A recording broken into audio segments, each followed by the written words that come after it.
And the last time I talked to this group, talked a little bit about imposter syndrome, and I thought it was just actually a really clever way of talking about what Bob was talking about, of like shifting, between moments in your career and chapters in your career, because I think it comes to the fore when you make big shifts in your career, whether it's coming out of the service and going into the private sector, or switching field inside the private sector. So, like Amanda said, my career has been really really diverse, I think you could say. I went to school for economics, like she said, and I came down to DC after grad school to do development economics, and worked at Brookings and was doing that whole circuit.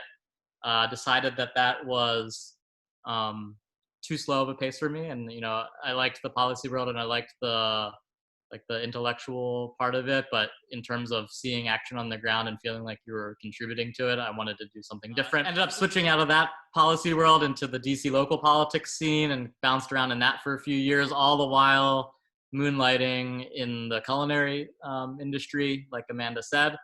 So I had done that, in college to support myself, and then continued in DC just as a sort of creative vent, and then eventually switched into it permanently or semi-permanently.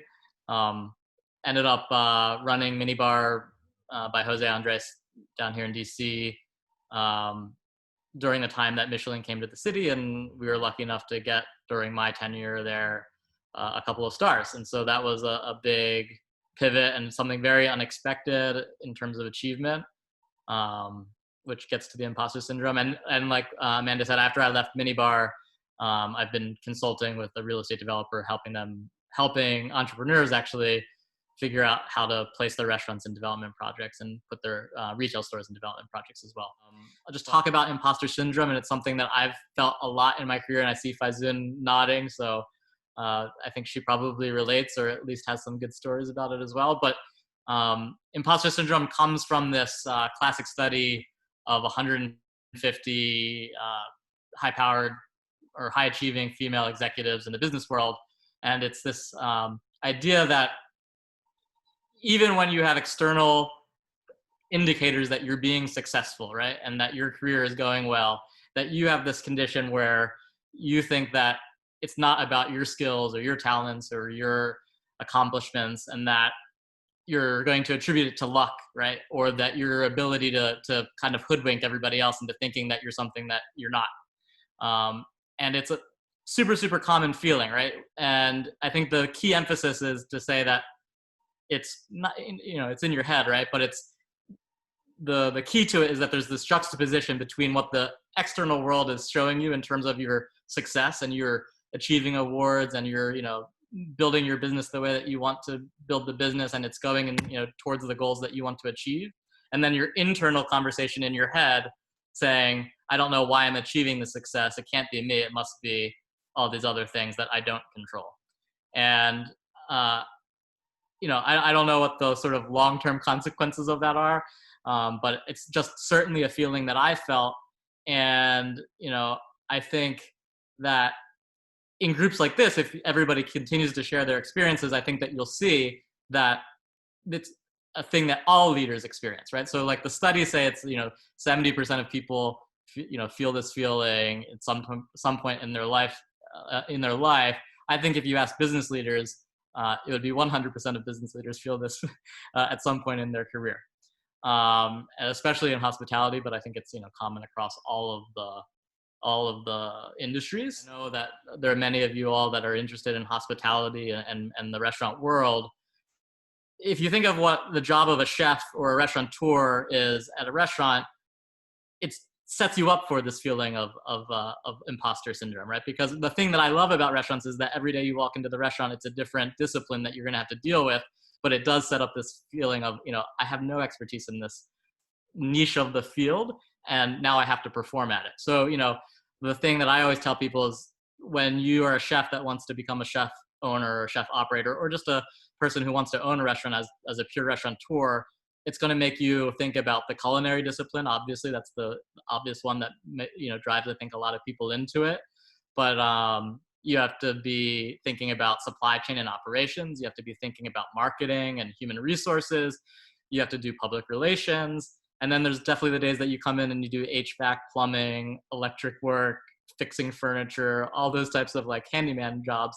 And that's what it is to be sort of, a restaurateur or a owner operator. And obviously you can't be 100% in all of those disciplines, right? Like nobody is. And, you have your strengths and your weaknesses. And as the restaurateur, it's your job, or the entrepreneur, it's your job to kind of like form the right team and find the right help that makes you succeed in all those disciplines. Um, no matter if it's your strength or not. I think the tangible way of like relating this to your life, sort of nowadays, or as you think about your career, is just think about the restaurants and hospitality organizations that you already admire and might be like modeling yourself towards, and think about all those different categories that I just said. I think if you think about them, each type of successful restaurant or hospitality organization might be very apparent what their strength is, right? So if you think about just the culinary, you might have an idol or a person that you look up to in something like Thomas Keller or Ferran Adria, somebody like that, right? And that's like where their prowess is their culinary, aspect of their career. If you think about Jose Andres, the guy who I used to work for, and I think most people know about already, I think culinary actually falls a little bit to the wayside, and you think of him as the humanitarian and the person who's speaking out about social injustice. And so his strength is storytelling and public relations, right? And that's what I think his identity is. If you think about operations and supply chain, it might be a fast casual concept like Sweet Green, right? Or if you think about human resources and fixing the HVAC, it's going to be something like the Four Seasons Hotel that you might look up to. And so all of these companies that we say are like great successes, even in that sort of upper firmament of companies, you can see where all the disciplines are, like their strengths are different, and they're going to definitely be feeling imposter syndrome in some of the other parts that they aren't as strong at in their general field. Josh, I have a question for you. Sure. The last 7 months, when the restaurant industry has been turned upside down, yeah, what are you seeing and hearing from the people that you know in the restaurant business that they're trying to do just to stay alive? Yeah. I think the restaurant industry was lucky in the sense that they were able to, we made a lot of noise and got a lot of, political support and public support around us. But we were lucky in the sense that we were able to continue operating, unlike some other sectors. Like if you look at the performing arts, I have a lot of friends that work in the performing arts, and they're just totally shut down. But I think what they've been doing is, everybody's talking about pivoting. I think restaurants have been able to survive. They've been able to survive and keep the lights on and keep the core management staff around. What they haven't been able to solve in their pivot is the employment situation, right? So all of my friends that are operating restaurants are operating and doing fine, quote unquote, fine, and keeping their businesses, but they're not employing as many people as they might have in the past, right? There is a frantic search for capital, and I think that's going to be impact people who are operating, who have been operating for a long time, who are just starting up, right? And people who started up right in the middle of this whole thing as well.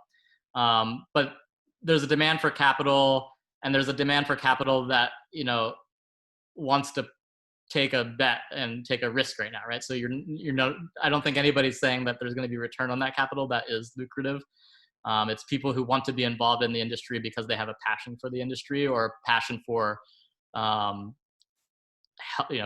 keeping restaurants alive because there's a social justice implication of that. Just to like pivot back a little bit to what I was talking about, the imposter syndrome.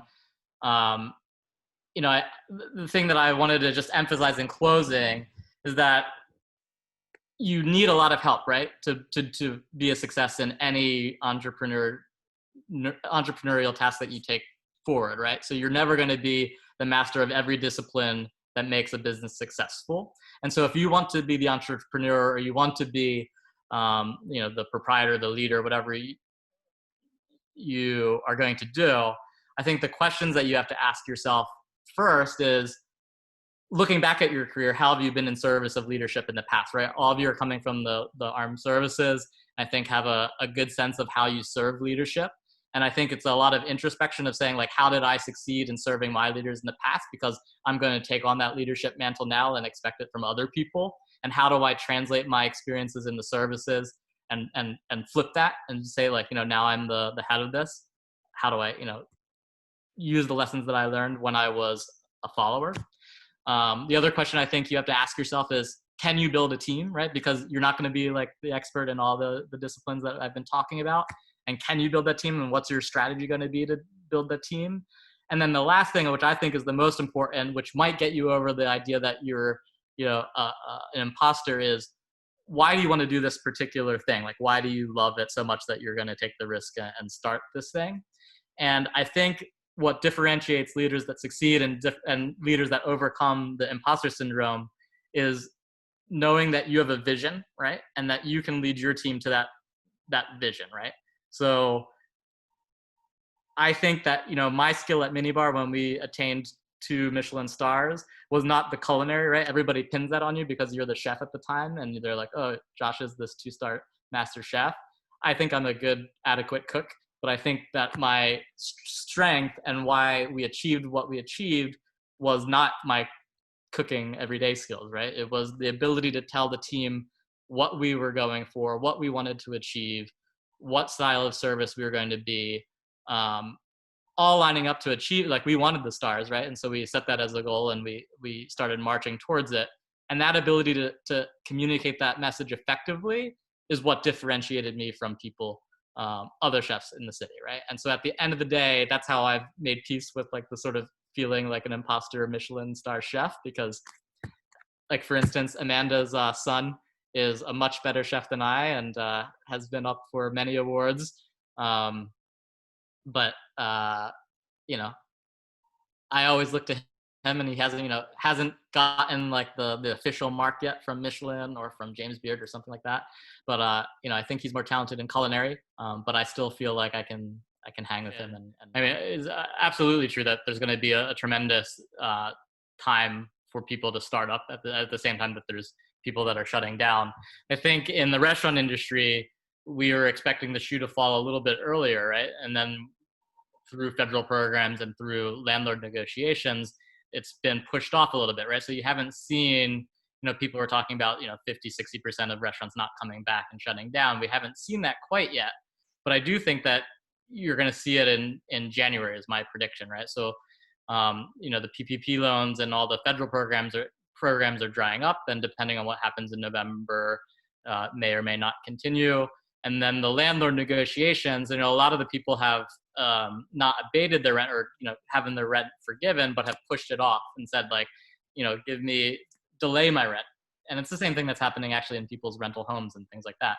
But, if the rent was delayed until January, and then you have 8 months of arrears that now come up, in January when you haven't been open or you've been operating at 25%, you're not going to be able to make that payment in January either. And so then you're going to have, like, this new wave of closures that I think that January is going to be the natural break point, because so many people just said, hey, we'll start it again in 21, not realizing that this thing was going to continue through 21 and into, far into 21. So that opportunity, it is sadness for somebody, right? But then that opportunity for a startup that's looking for turnkey space or second generation space, I think is going to be there for, a scrappy entrepreneur. So, there's always creative destruction. There's happiness and sadness at the same time. So. Josh, when I was looking around and got some information about you, I came across this new idea, maybe it's an old idea, but of supper clubs. And I was wondering if you could talk about that, if you're involved, if you think that's a new trend or an old trend, or if you think that's going to go anywhere. I think it's an old trend in the sense that people have been doing it for at least, 5 years popularly, I'd say. And just for everybody to know, so the idea of a supper club is for people who don't want to have a restaurant for a variety of reasons. Sometimes it's a passion project. Sometimes it's because they don't have the startup capital yet and they're trying to raise their profile. And so they do meals either out of their home or out of, a friend's home or something like that. Kind of skirting legality, right? So there's no, like, health laws, and there's no I mean, I think a lot of it's under the table. But I think it continues. There's a popular one in DC called Mission Michelin, and she does public, public polling, like for politics in her day job. But then she hosts chefs that are trying to feature themselves either because they have an existing restaurant or they're trying to start a new concept at her home. And she does it multiple times a month. And as she's been doing it for about a year, and as she sort of ran out of, it all started with like Michelin star guys in the beginning, and then we all finished our time with her, and so now she's expanding to like really featuring up and coming newcomers that want to break into the scene. So I think it's still a vibrant scene that you can get involved with. She's always looking for new talent, so if any of you guys are chefs that are looking for a venue, you could probably reach out to her. Her tag on Instagram is Mission Michelin. She definitely has like a trying to expand representation in restaurants right now too. So she's been trying to help out and feature people that are underrepresented in the restaurant industry. So